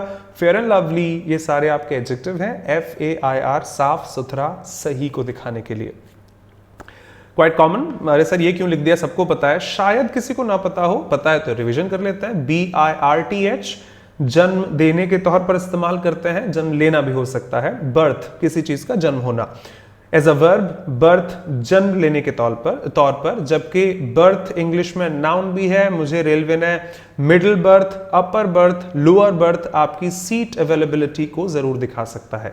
जिसको नहीं पता आप ध्यान रखें, क्वाइट कॉमन है इसीलिए मैंने यहां लिख दिए थे। बर्थ जन्म के तौर पर वर्ब है, और BERTH as a noun seat availability जहां पर मार्क की जाती है। Berth and birth quite common words हैं। नेक्स्ट वेरिएशन क्लॉथ, इनके प्रोनाउंसिएशन ध्यान रखिएगा। आप में से किसी को फोनेटिक सिंबल्स आते हैं साउंड के आधार पर तो आप डिक्शनरी से चेक कर लीजिएगा, और मैं सिर्फ यहां बोल कर दिखा सकता हूं, फोनेटिक्स मार्क नहीं करूंगा। The very first one is cloth, थ मान लीजिए इंडिया के साउंड के हिसाब से, क्लॉथ जिसे आप देते हैं actually cloth. The second one is not clothes, it is clothes, clothes. तो जहां पर इसे ओ की मात्रा के साथ थ साउंड रखते हैं इंडियन साउंड्स में, वहां ये ओ की मात्रा, ओ फर्स्ट वन, ओ सेकंड वन, यहां पर थ है, यहां पर द प्रोनाउंसिएशन है। हाँ जी, this is cloth and this is clothes, cloth clothes. Meaning आप जानते हैं, cloth as an uncountable noun जिसे हम गिन नहीं सकते, कपड़ा, थान का कह दीजिए, यार इसका कपड़ा अच्छा नहीं है तो मैं यहां गिन नहीं पाऊंगा, क्वालिटी की बात की है जिसमें क्वांटिटी नहीं आ सकती, तो हम 5 मीटर कपड़ा खरीद कर लाए थे, कपड़ा as a material uncountable noun. Clothes भी कहे जाते हैं सिले हुए कपड़े, यार मेरे कपड़े कहां रखे हैं, तो वहां मुझे मटेरियल नाउन से मतलब नहीं है, जो सिल चुका है वो मेरा इंटेंशन था, और उसे क्लोथ्स कहा जाता है। तो सेकंड वन क्लोथ्स, सिले हुए कपड़ों के लिए एज अ नाउन ही सही, लेकिन काउंटेबल नाउन के तौर पर आप उसे कह सकते हैं सिले हुए कपड़े। अक्सर यार तुम्हारे कपड़े बहुत शानदार लग रहे हैं, कोशिश कीजिए, ये आपकी डेली लाइफ का हिस्सा है, किसी एग्जाम में कोई आपसे नहीं पूछेगा इसको, यार बहुत शानदार लग रहे हो आज, तुम्हारे लुक्स बहुत प्यारे लग रहे हैं, कपड़े शानदार लग रहे हैं। कोशिश कीजिए उन्हें क्लोथ्स ना कहें, उन्हें आउटफिट्स कहिएगा, बिकॉज आउट बाहर और फिट जो मेरी फिटिंग का है, मैं किसी और के कपड़े पहनूंगा दिख जाएगा मेरी फिटिंग नहीं है उसमें, लेकिन मेरे बाहर पहने हुए पर जो मेरी फिटिंग के हैं वो मेरे आउटफिट्स कहे जाते हैं। तो ये आपके स्पोकन के लिए, लाइफ के लिए एक वर्ड ध्यान रखिएगा कि जब आपको किसी के कपड़ों की तारीफ करनी है, जब वो उन्हें पहने हुए है, तो मत कहिए your clothes are looking good, your outfits are spectacular, आपके जो आउटफिट्स हैं यानी पहने हुए कपड़े वो बहुत शानदार लग रहे हैं, अक्सर किसी फंक्शन के लिए या किसी भी स्पेशल पर्पस के लिए कहा जा सकता है। ध्यान रखें, cloth as a material noun, कपड़ा, क्लॉथ प्रोनाउंसिएशन, क्लोथ्स सिले हुए कपड़े, और पहने हुए को मैं आउटफिट्स में रखूंगा, जो मेरा अभी विजुअल है, अक्सर पेयर के लिए लिखा जाता है। क्विक रिकॉल इस स्लाइड का, फेयर एज अ नाउन मेला, fair as an adjective that's not fair, अच्छी बात नहीं है, गलत है, ये सही नहीं है। फेयर एंड लवली साफ सुथरा या फिर सही दिखाने के लिए, फेयर नाउन मेले को कहा जाता है। बर्थ जन्म लेना या देने के तौर पर जन्म के हिसाब से, और बर्थ आपकी seat berth availability middle upper and वड़वी से। क्लॉथ कपड़ा अनकाउंटेबल, क्लोथ्स कपड़े, सिले हुए आउटफिट्स आपका पहनावा एक तरह से जो विजिबल रहता है हमेशा। Next one quite important, English examinations के लिए भी, खुद के लिए भी। The first one is a verb in English, quit. KBC में देखा, भाई यार मेरे को जवाब नहीं आ रहा, 12.5 लाख जीत चुका हूं, अब मैं हारना नहीं चाहूंगा, आई क्विट, किसी चीज को क्विट कर देना, छोड़ देना वहीं से, क्वाइट कॉमन है, ध्यान रखिएगा, quit quit. The very first one is a verb, शांत बिल्कुल। कीप क्वाइट, क्वाइट एडजेक्टिव होता है, जैसे साइलेंस दिखाई जाती है साइलेंट होने के लिए, जो बिल्कुल क्वाइट जो आप यूज करते हैं, कीप क्वाइट, तो ये साइलेंस दिखाने का काम कर सकता है, शांति दिखाने का काम करता है। Second one as an adjective. Quite a few, quite an interesting question, काफी हद तक और लगभग पूरा कह दीजिएगा। क्वाइट एक एडवर्ब है जो हमेशा लेवल दिखाती है, काफी हद तक दिखाने के लिए क्वाइट कहा जाता है। The movie was interesting, it was quite interesting, अरे बहुत प्यारी थी। तो कई बार एडजेक्टिव्स की डिग्री दिखाने के लिए एडवर्ब्स का इस्तेमाल करते हैं, जैसे वेरी इंटरेस्टिंग कह दीजिएगा, जैसे वेरी ब्यूटीफुल, वेरी ऑनेस्ट, वैसे ही क्वाइट इंटरेस्टिंग भी कहा जाता है। क्वाइट किसी भी चीज के लिए आ सकता है। क्वाइट अ फ्यू बक्स, कुछ पैसों में खरीद लिया, क्वाइट अ फ्यू। क्विट, छोड़ना, त्याग देना किसी चीज को, क्विट हो जाता है। क्वाइट, कीप क्वाइट के हिसाब से लास्ट वाले दोनों का प्रोनाउंसिएशन सेम है। क्वाइट एंड क्वाइट मीनिंग अलग अलग है, एक एडजेक्टिव है, एक एडवर्ब है। एडजेक्टिव एज अ मीनिंग दिखाने के लिए silent, keep quiet second one, और quite a few, quite interesting, quite amazing, मजा आ गया देखो, बहुत अच्छी थी, वो लेवल बढ़ाने के लिए as an adverb QUITE important है, प्लीज ध्यान रखिएगा। PATROL, दिस इज पेट्रोल, और PETROL, जितना मुझे याद है इसका साउंड पेट्रोल होता है, पेट्रोल नहीं होता, जितना मुझे याद है पेट्रोल साउंड जाता है। चलिए वही देख लेते हैं, पेट्रोल और पेट्रोल। तो मुझे याद है इनमें से एक पेट्रोल तो वो होती है जो ईंधन की तरह इस्तेमाल की जाती है, एज अ फ्यूल इस्तेमाल करते हैं, जो हम गाड़ियों में अक्सर यूज कर लेते हैं, फ्यूल के तौर पर पेट्रोल हो जाती है। और एक क्राइम पेट्रोल भी घर पर आता है, जहां पर पेट्रोल नहीं डलवाते, तो ये आर्मी के लिए, उनके लिए भी लिखा जाता है। गश्त देना इसका हिंदी शब्द है, निगरानी रखना आप डेरिवेटिव्स में मान लीजिए, और वो भी तो कहते हैं सावधान। तो क्राइम पेट्रोल, ऐसी चीजों से हमें सावधान रहना चाहिए। तो हाँ जी, पेट्रोलिंग अक्सर आर्मी के ट्रूप्स करते हैं, जहां पर पेट्रोलिंग के तौर पर सुरक्षा, निगरानी, जिनका जो काम होता है। The first one is petrol, crime petrol में जैसे इस्तेमाल करते हैं, निगरानी रखना कह दीजिए, गश्त देना प्रिसाइज मीनिंग है इसका। And the second one is petrol, आप बाखूबी जानते हैं, एज अ फ्यूल, जो कि इन चीजों में इस्तेमाल की जाती है। The first one is crime petrol, second one आपके फ्यूल के लिए जो आप इस्तेमाल करते हैं। ये मैं पढ़ा चुका हूं, एक बार जल्दी से रिवाइज कर दूं। The first one is later, later, second one latter, third one letter. Letter, letter, letter, तीनों के साउंड अलग अलग हैं। व्हेन यू से लेटर, आपको याद होगा second one out of two, position दिखाने के लिए इस्तेमाल करते हैं, दो में से दूसरा, लेटर। मैंने एडजेक्टिव्स में पढ़ाया था, डिटेल में आप वहां देख सकते हैं। Use of late, later, latest, latter, last. Letter पत्र होता है, बाखूबी हम जानते हैं। फर्स्ट वन लेटर इंग्लिश में प्रोनाउन भी है और एडजेक्टिव भी है, दोनों काम कर सकता है। लेटर एज अ नाउन आप पत्र के तौर पर जानते हैं, फॉर्मल लेटर्स, एप्लीकेशंस जब हम लिखते थे स्कूल में। एंड सी यू लेटर, बाद में मिलते हैं आपसे, एडजेक्टिव भी है, एडवर्ब भी है, लेकिन ये टाइम दिखाने का काम करता है। ठीक है, बाद में बात करता हूं। लेटर, लेटर, पोजीशन, दो में से दूसरा। मूवी का इंटरवल के बाद वाला हिस्सा बहुत प्यारा था। The latter part of the movie was more interesting. हाँ, मैंने मुंबई भी देखी है, मैंने दिल्ली भी देखी है। The latter is more polluted, इन दोनों में से जो दूसरा है वो थोड़ा ज्यादा प्रदूषित है। Latter second one out of two in terms of position. Latter as a noun पत्र, और लेटर बाद में। क्विक रिकॉल इस स्लाइड का। क्विट, आई क्विट, छोड़ देना किसी चीज को। क्वाइट, कीप क्वाइट, शांत रहना, साइलेंट के तौर पर। क्वाइट इंटरेस्टिंग, मजा आ गया देखकर, एज एन एडवर्ब किसी एडजेक्टिव का लेवल बढ़ाने के लिए। पेट्रोल, निगरानी रखना कह दीजिए, गश्त देना इन टर्म्स ऑफ प्रिसाइज मीनिंग, जबकि फ्यूल डालने के लिए जो हम डीजल पेट्रोल यूज करते हैं वो सेकंड वन है। Latter, latter I am sorry, in terms of the second one out of two, दो में से दूसरा। लेटर पत्र के लिए, एंड लेटर बाद में। Okay, moving on to the next variation. ये बहुत अच्छे शब्द हैं, कॉम्प्लीमेंट एंड कॉम्प्लीमेंट। कई एग्जाम्स में कई बार पूछे गए हैं, और स्टेट लेवल एग्जामिनेशंस में भी। मैं एमपी से हूं, मध्य प्रदेश से, मेरे यहां पर जो स्टेट लेवल एग्जाम होते हैं वहां पर ये खूब पूछे जाते हैं, तो आप प्लीज ध्यान रखिएगा। The first one is complement and the second one is compliment. काफी हद तक सेम स्पेलिंग है, बस आई और ई का फर्क है। इनमें से एक शब्द है जिसका मतलब है तारीफ करना, कॉम्प्लीमेंट। यार थैंक्स अ लॉट, अरे बहुत प्यारे लग रहे हो आज तो, थैंक्स फॉर द कॉम्प्लीमेंट, सुना होगा आपने। एक मैथ्स में भी होते हैं कॉम्प्लीमेंट्री एंगल्स, पूरक कहा जाता है। हमें इस पार्टी के लिए 60 लोगों की आवश्यकता है, अभी तक सिर्फ 40 हो पाए हैं, मुझे और 20 की आवश्यकता है, वो मुझे एक और कॉम्प्लीमेंट कहना होगा। पूरा करने के लिए कॉम्प्लीमेंट्री एंगल्स पूरक कहे जाते हैं। अब कौन सा वाला कौन सा, मैं बहुत कंफ्यूज होता हूं, तो एक काम करते हैं, इन दोनों में से MENT को थोड़ा साइड रख दीजिए। MENT को साइड रख दीजिए। आपके पास जो वर्ड्स बचेंगे वो होगा COMPLI और COMPLE। MENT दोनों में लगा सकते हैं। इन दोनों को जज कीजिए, इनमें से कौन से शब्द से आप कंप्लीट बना सकते हैं? कंप्लीट। तो मैं कोशिश करूंगा फर्स्ट वन से मैं कंप्लीट नहीं बना पाऊंगा, लेकिन सेकंड की स्पेलिंग में टी ऐड करने पर कंप्लीट बन जाएगा। तो हां, जो कॉम्प्लीमेंट है ई स्पेलिंग वाला, ये हमेशा कंप्लीट करने को दिखाता है, पूरक कंप्लीट के तौर पर। और जिसे आप तारीफ कह सकते हैं, प्रेज, तारीफ करना किसी की, thanks for the compliment, thanks a lot for the compliment, वो फर्स्ट वन होता है। एग्जाम्स में है एरर डिटेक्शन, फिलअप्स में बाखूबी पूछा जाता है, आपकी डेली लाइफ के लिए भी इस्तेमाल जरूर होते हैं। किसी ने तारीफ की, अरे डीपी बहुत अच्छा लग रहा है फेसबुक पर, आपने लिखा थैंक्स फॉर द कॉम्प्लीमेंट, तो थोड़ा सा ऑकवर्ड लगेगा। बेहतर है कि प्रिसाइज शब्दों का इस्तेमाल करें। प्लीज ध्यान रखें, कॉम्प्लीमेंट आई, मैं तो आई बोलूंगा, वही डिफरेंस है। तारीफ करने के लिए और कॉम्प्लीमेंट सेकंड वन, कंप्लीट, पूरक कहा जा सकता है। चलिए नेक्स्ट वन, स्टेशनरी और स्टेशनरी। नाउन में मैंने इनका जिक्र किया था आपसे। एक स्टेशनरी वो होती है जहां पर शॉप कह दीजिए, जहां से हम आर्टिकल्स खरीदते हैं, यानी कि पेन, पेंसिल, ऐसी चीजों को खरीदा जाता है, नोटबुक हमारी। और एक और स्टेशनरी होता है स्टेशन जैसा शब्द, मान लीजिए ठहरा हुआ, स्टैंडिंग स्टिल।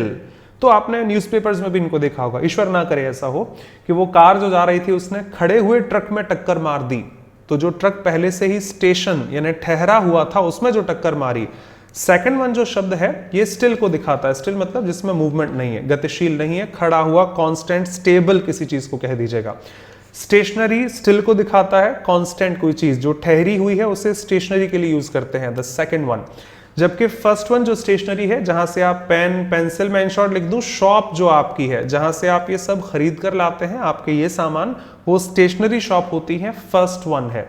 जबकि ठहरी हुई चीज को स्टेशनरी कहा जाता है। जैसे फिजिक्स में भी होता है, कोई चीज अगर पहले से ही मोशन में नहीं है तो वो तब तक मोशन में नहीं आएगी जब तक ऐसा वैसा हो, वो स्टेशनरी ऑब्जेक्ट्स होते हैं। Stationary objects second one. और आर्टिकल्स यानी कि पेन, पेंसिल, नोटबुक, ये चीज जो आप खरीदते हैं वो स्टेशनरी शॉप फर्स्ट वन को दिखाती हैं। प्लीज ध्यान रखिएगा, एग्जाम्स में इनको फिलर्स में भी पूछते हैं, चॉइस बनाकर कौन से वाले को कहां पर लिखा जाना है। Next one, all ready. सब तैयार है? हाँ बिल्कुल सब तैयार है, ऑल रेडी। तो जो दिख रहा है वही उसका मतलब है सभी तैयार। दो अलग अलग शब्द हैं। यार कितनी बार तो तुम्हें बता दिया, मैंने उसे पहले ही बता दिया था। I have already informed him, I have already told you. ये नाउन तो मैंने पहले ही पढ़ा दी, I have already taught you. Already adverb of time, पहले से ही। एंड ऑलरेडी, सभी तैयार। तो आप तो ऐसे ध्यान रखिए, वैसे तो ये कॉमन होगा, हम सब जानते हैं ऑलमोस्ट, जो नहीं जानते प्लीज ध्यान रखिएगा। ऑल सभी के लिए, रेडी तैयार होने के लिए, तैयार है जो पहले से ही। ऑलरेडी पहले से ही, I have already told you, I have already taught this, ये तो मैं पहले ही बता चुका हूं। तो ऑलरेडी पहले से ही, ऑलरेडी सभी तैयार। एक क्विक रिकॉल इस स्लाइड का, quite important I would say, बहुत इंपॉर्टेंट है। कॉम्प्लीमेंट इन टर्म्स ऑफ तारीफ, thanks a lot for the compliment. And complement complete होना किसी चीज का, पूरक या फिर कॉम्प्लीमेंट्री कह दीजिए। स्टेशनरी जहां से आप सामान खरीदते हैं, शॉप, पेन, पेंसिल, पेपर, ये सब चीजें। स्टेशनरी ठहरा हुआ, स्टैंडिंग स्टिल। ऑलरेडी सभी तैयार, और ऑलरेडी पहले से ही। Next variation, all together and all together. तो जो दिख रहा है वो तो वही है, ऑल टुगेदर। वहां कौन कौन गया था? सब लोग साथ में थे? हाँ सभी साथ में थे। ऑल टुगेदर सभी साथ में, ऑल टुगेदर, जो दिख रहा है वही मीनिंग है। यार तुम्हारे 5 रुपए उसके रह गए थे उस दिन, और 3 रुपए शायद उसके भी थे, अच्छा 7 रुपए उसके थे। ये काम करो, कुल मिलाकर ये बताओ हुआ कितना है इन टोटल। तो जब आपको कुल मिलाकर दिखाना है वो ऑल टुगेदर है। काफी क्लोज लगते हैं दोनों शब्द। सर समझ नहीं आया, एक बार वापस सुनिएगा। सभी साथ में, ऑल टुगेदर, जो दिख रहा है वही मीनिंग है। कुल मिलाकर आपके इस महीने का हिसाब होता है 350 रुपए, तो जिसे आप कुल मिलाकर दिखाते हैं वो इन टोटल लिखा जाता है। तो ऑल टुगेदर, इन टोटल, जबकि ऑल टुगेदर जो दिख रहा है आपका वही मीनिंग है। ध्यान रखिएगा, इन टोटल, ऑल टुगेदर, जिस तरह मैंने हिसाब के तौर पर समझाया, और सब लोग साथ में है, all are together, the first one. All right, सब बढ़िया? ऑल राइट, सब अच्छा? हाँ जी सब बढ़िया। ऑल राइट, जो दिख रहा है वही उसका मीनिंग है। ऑल राइट अगर लाइव होता तो मैं टाइम देता हूं, जो ऑफलाइन क्लासेस पढ़ाऊं या कभी भी, तो मैं टाइम देता हूं। इसका मतलब तो हम सब जानते हैं, जो मैं लिखूंगा उसमें कई लोगों को ऑब्जेक्शन हो सकता है, अभी किसी ने मुझे कमेंट में भी लिखा था, सर वी ट्रस्ट यू, हम आपको इतना ट्रस्ट करते हैं कि आप कभी ये शब्द ना बोलें, बुरा लगता है हमें कि ऑक्सफोर्ड से वेरीफाई कर लीजिएगा। तो बहुत बहुत शुक्रिया आप लोगों के लिए। वापस कहना चाहूं आज ही की स्लाइड का word, I won't steer you wrong. मैं आपको गलत डायरेक्शन कभी नहीं दूंगा। लेकिन कुछ लोग होते हैं, आप बहुत अच्छे हैं ऐसा, ये थोड़ी दुनिया बहुत अच्छी है, ये कहाँ पे लिखा है, ये आपने बोल दिया इस तरह, कहाँ लिखा है। तो ऐसे लोगों की मुझे क्लास में बोलना पड़ता है, भाई ऑक्सफोर्ड में चेक कर लीजिएगा, वेरिफिकेशन आपको चाहिए वहां से ले सकते हैं, क्योंकि आपको ऑकवर्ड लगे आप गूगल की मानेंगे। गूगल ऑथेंटिक सोर्स नहीं है जो इंग्लिश ग्रामर पढ़ा पाए। गूगल एक सर्च इंजन है जो आपको सिर्फ रिजल्ट्स दिखा सकता है अलग अलग वेबसाइट्स पर अपलोडेड।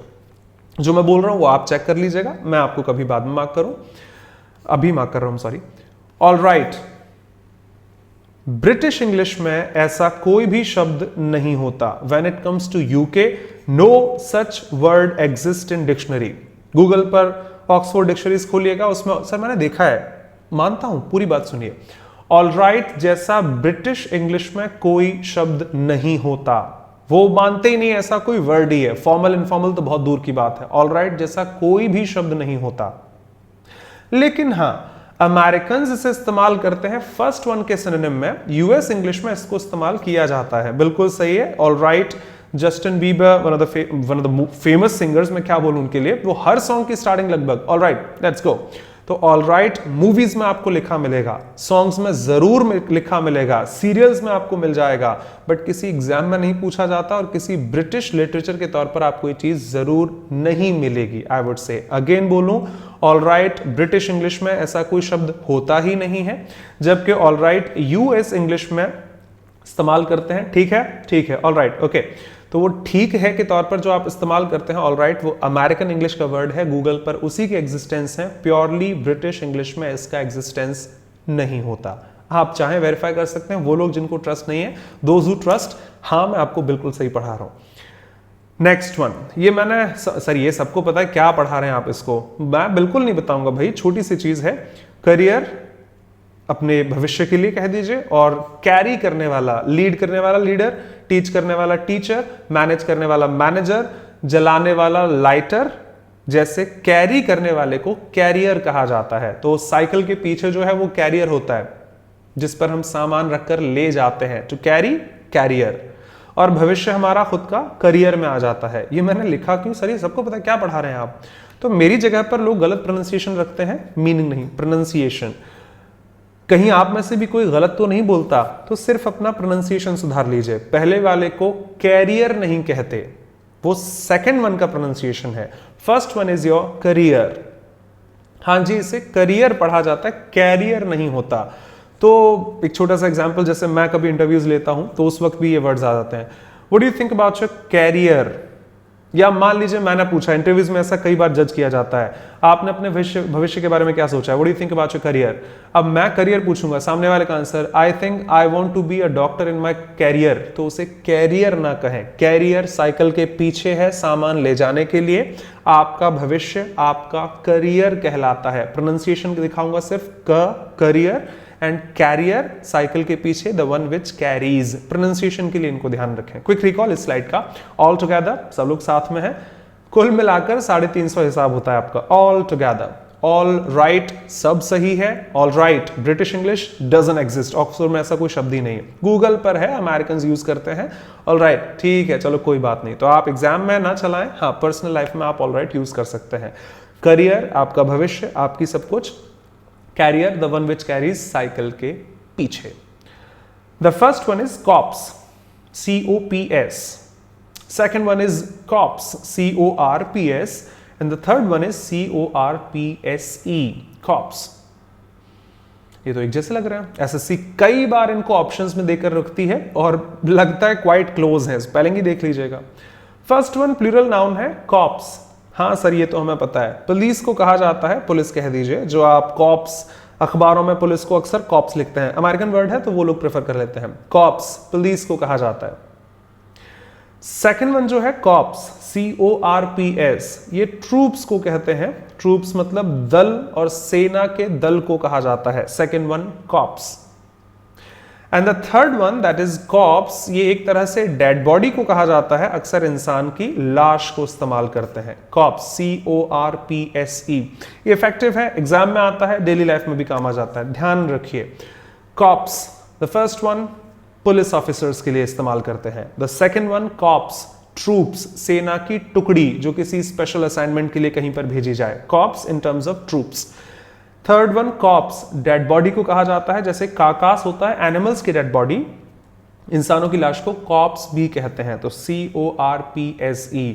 ऐसे कई वर्ड्स कई बार SSC फिलिप्स में देखकर स्टूडेंट्स को कंफ्यूज करती है, प्लीज ध्यान रखिएगा। वापस कहना चाहूं, पुलिस ऑफिसर्स कॉप्स और ट्रूप्स आपके सेना की टुकड़ी, सैन्य दल कह दीजिए, corps second one, third one dead body को मार्क करते हैं।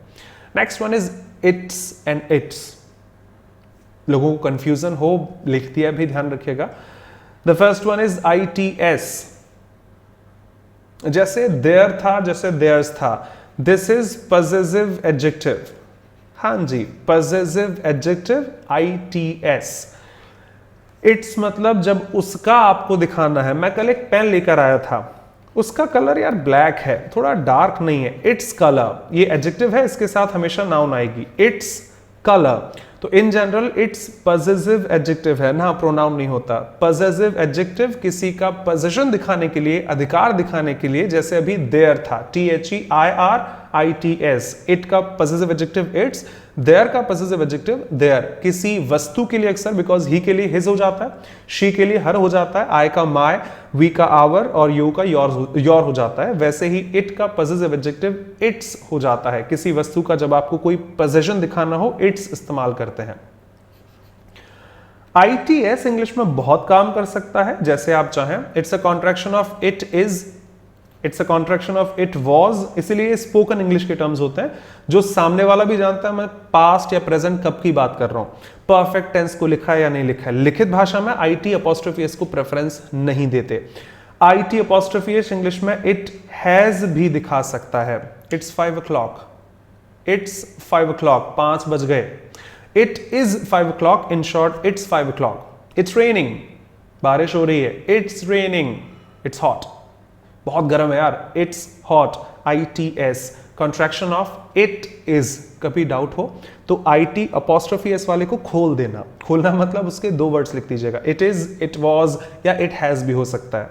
अगर वो सेटिस्फाई होता है तो वो सही है, नहीं है तो वो फर्स्ट वन होगा। उल्टा किसी शब्द का हक दिखाना है अक्सर किसी वस्तु के लिए, तो वहां पर ITS होगा।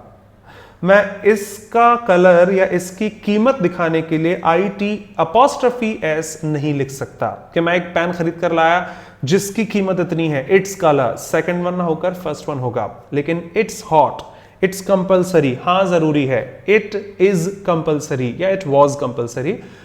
इट्स बीन 5 years, 5 साल लगभग हो चुके हैं। ये वो वीडियो है जो स्पोकन वालों के लिए काफी काम आएगा। बहुत कमेंट्स आते हैं ना सर स्पोकन वालों के लिए कुछ रखिए, आप इसको ध्यान रखिए। It's been 5 years, it's been 5 years, ना कि इट हैज बीन 5 years, वो तोड़ तोड़ कर आप बोले। As a native speaker if you want to speak उस तरह से बोलेगा। So it's been so long, it's been 5 years, it's been 10 days I haven't seen you. तो it has been, it's been, it's 5 o'clock, it's raining, it's 5, it's hot, such examples of yours. IT' contraction है, जैसे whose भी लिखा जाता है, in general आपको पता होगा, WH', who's there, कौन है वहां पर। अब ये apostrophe से possession नहीं दिखाएगा, वो तो WHO ऐसे ही होता है, पहले से उनके पास टर्म है। whose family, वो लड़की जिसका परिवार आपको सपोर्ट करता है। the boy whose parents, the man whose wallet, possessive adjective whose, WHO', who's there, who's coming, कौन आ रहा है, who is coming। कॉन्ट्रैक्शंस के लिए भी apostrophe s इस्तेमाल करते हैं शॉर्ट बनाने के लिए। ITS possessive adjective, IT', it is, it was, it has। Next one NOVEL, novel, 2 meaning रखता है। नोवेल एज अ नाउन बाखूबी जानते हैं, किताबों का ही एक फर्दर एडिशन, फिक्शनल भी हो सकता है, रियलिटी ऑटोबायोग्राफी में भी होती हैं। नोवेल्स कई लोगों की हॉबीज भी होती हैं, क्या पसंद है भाई, रीडिंग नोवेल्स, मुझे नोवेल्स पढ़ना बहुत अच्छा लगता है। नोवेल्स इन टर्म्स ऑफ किताब, बुक के तौर पर आप बाखूबी जानते हैं as a noun. Novel English में एडजेक्टिव भी होता है जिसका मतलब नया भी होता है। अभी जब कोरोना वायरस आज 1 जून 2020 है, हम सब जानते हैं क्या परेशानी चल रही है, और अगर आप बाद में देख रहे हैं तो आपको पता होगा कोरोना वायरस की वजह से क्या क्या परेशानियां हुई पूरे विश्व में। फर्स्ट टाइम किसी ने वो न्यूज़ देखी जब मार्च में ग्रुप में लिखा मेरे ही व्हाट्सएप ग्रुप में कि सर ये नोवेल क्यों लिखा हुआ है, इसके साथ नोवेल क्यों लिखा है फॉर एग्जाम्पल। तो नोवेल एक एडजेक्टिव है जिसका मतलब नया होता है, NOVEL, novel as an adjective नई चीजों को भी दिखाता है। जो चीज हमने पहले ना सुनी हो वो नोवेल है, यानी नए आइडियाज को भी हम नोवेल आइडियाज कहते हैं। नई रिसर्च जो होती है किसी चीज पर वो भी नोवेल में ही रखी जाती है, novel in terms, sorry. So yes, novel as a noun, किताब, फिक्शनल कैरेक्टर्स, जो बुक हम पढ़ते हैं, नोवेल पढ़ना मुझे पसंद है। Novel in terms of adjective, नया, कोई चीज जब नई है तो उसे हमेशा नोवेल कहा जाता है। नोवेल कोरोना वायरस, ईश्वर ना करे कोई परेशान हो इस वजह से। Next one is Nobel. हम सब जानते हैं नोबेल, एक्चुअली नोबेल प्राइज तो आप बाखूबी जानते हैं, इसके लिए मुझे कुछ डिफाइन नहीं करना। इसको फिजिक्स में नोबेल प्राइज मिला है, उनको इसमें मिला है, RN टैगोर, जैसे आप कहना चाहें। नेक्स्ट वन इज NOBLE, ये भी एक एडजेक्टिव है। जैसे एक टर्म आता है blue blood of noble birth, तो किसी चीज को हाई रैंक या फिर कैरेक्टर में दिखाने के लिए नोबल इस्तेमाल करते हैं। नोबल डीड्स, आपके बहुत पुण्य के काम है, बहुत अच्छे काम किए आपने, जिस चीज की रैंक बहुत अच्छी है। हाई रैंक कैरेक्टर, रैंक वो क्लास वाली रैंक नहीं, जिसकी वैल्यू बहुत ज्यादा अच्छी दिखाते हैं आप, उस नोबल बर्थ, वो तो बचपन से ही संत इंसान था, बहुत अच्छा इंसान है, उसने हमेशा से दूसरों का भला किया है, ऑफ नोबल बर्थ कहा जाता है। थर्ड वेरिएशन, एक बार क्विक रिकॉल इस स्लाइड का। कॉप्स, पुलिस वालों को कहा जाता है, प्लूरल वर्ड है, कॉप का प्लूरल कॉप्स हो जाता है। कॉप्स ट्रूप्स को लिखते हैं, पुलिस की सेना की, टुकड़ी या फिर दल कह दीजिए, सैन्य दल। कॉप्स डेड बॉडी को दिखाता है। इट्स पॉसेसिव एडजेक्टिव, इसका, अक्सर नॉन लिविंग्स के लिए, जैसे हिज और हर जैसे शब्द होते हैं। IT apostrophe S, it's hot, it was raining, for example it's raining, और इट्स बीन 5 years, 5 साल हो गए। इट हैज बीन भी पॉसिबल है। Novel as a noun, novel books के तौर पर, नोवेल एज एन एडजेक्टिव नया, नोबेल प्राइज बाखूबी जानते हैं, और नोबल आइडियाज, आपकी सोच कितनी अच्छी है। नोबल बर्थ, नोबल डीड्स, कोई चीज जब बहुत अच्छी आप दिखाना चाहें उसे हमेशा नोबल इस्तेमाल करते हैं। कुछ और वर्ड्स देखते हैं। थ्रू, सेकेंड वन को हम गलत प्रोनाउंस ना करते हो, दिस इज थर, हाँ जी, थर प्रोनाउंसिएशन है इसका। एडवर्ब बनती है थरली। थर्ड वन इज दो, एंड द फोर्थ वन हम सब जानते हैं थ्रू। तो थ्रू और थ्रू प्रोनाउंसिएशन में एक जैसे हैं, बाकी सब स्पेलिंग में एक जैसे हैं। इनकी भी बात कर लेते हैं। The first one is through, एक प्रपोजिशन है जिसका मतलब से होकर दिखाते हैं। ये बात तो मैं कहां से पता चली थी, मुझे उसके थ्रू पता चली थी, The train passed through the tunnel. वो ट्रेन जो थी वो टनल से होकर गुजरी थी। से होकर जनरली प्रपोजिशंस में आप पढ़ेंगे, और बाद में देख रहे हैं, एक बार प्लेलिस्ट देख लीजिएगा, शायद पढ़ाए जा चुके हो। थ्रू प्रपोजिशन है, से होकर, मुझे उसके थ्रू पता चली, going through this and that. The train passed through the tunnel, तो थ्रू का मतलब से होकर गुजरना, अक्सर किसी चीज का प्रपोजिशन के तौर पर इस्तेमाल करते हैं। ये बहुत अच्छा शब्द है, दिस इज थर। थर मतलब in detail, concerning every precise detail about something, किसी चीज को बहुत ज्यादा बारीकी में देखने को थर कहा जाता है। तो जब केस की जांच होती है, उनकी थर डिटेल्स दी जाती हैं, थर स्टडी की जाती है। आप लोगों से भी रिक्वेस्ट है, ऊपर ऊपर का पढ़ के एग्जाम में सिलेक्शन नहीं होता, यू मस्ट हैव दैट थर स्टडी। इसको थर पढ़ते हैं, थोरो मत पढ़िएगा, THOROUGH।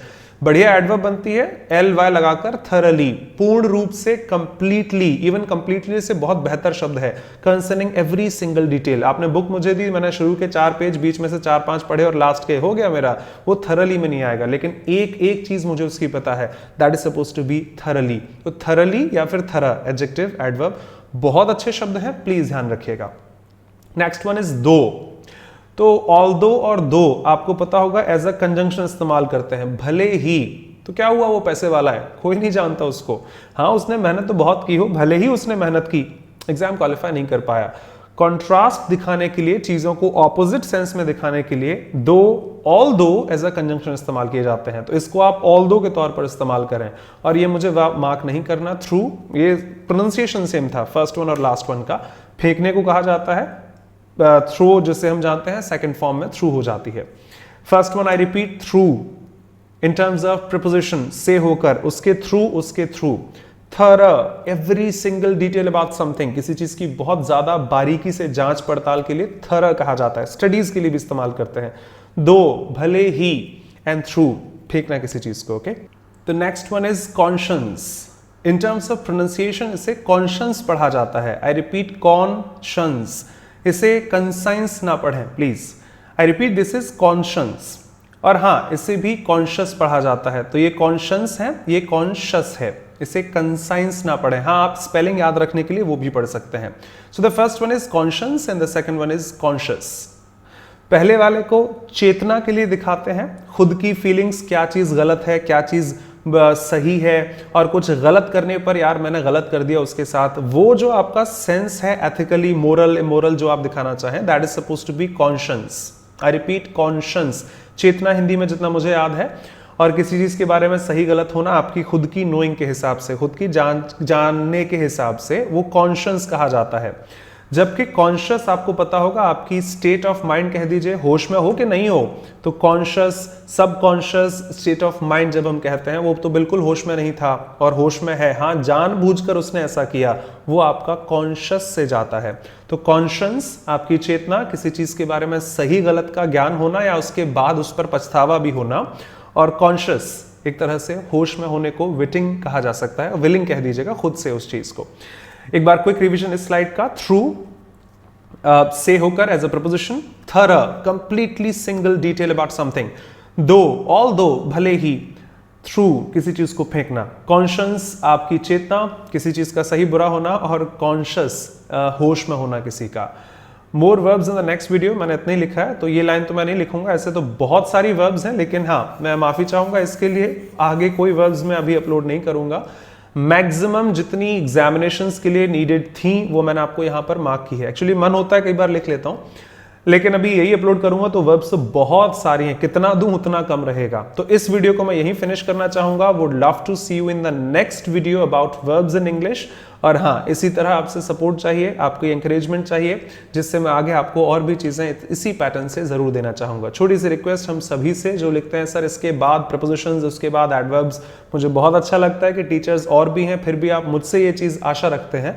तो हाँ, मैं आपकी आशाओं पर प्रिटी सून आपको जरूर मिलूंगा, लेकिन स्टेप बाय स्टेप, फॉर्मेलिटी मुझे नहीं करनी। So thank you very much. Couple of notifications के साथ कि आप मुझे टेलीग्राम पर ज्वाइन कर सकते हैं। मेरा चैनल भी है इंग्लिश बाय कपिल देव शर्मा, जिससे आपको मेरी क्लासेस या फिर ये नोट्स पीडीएफ जो आपको चाहिए वहां से मिल जाएगी।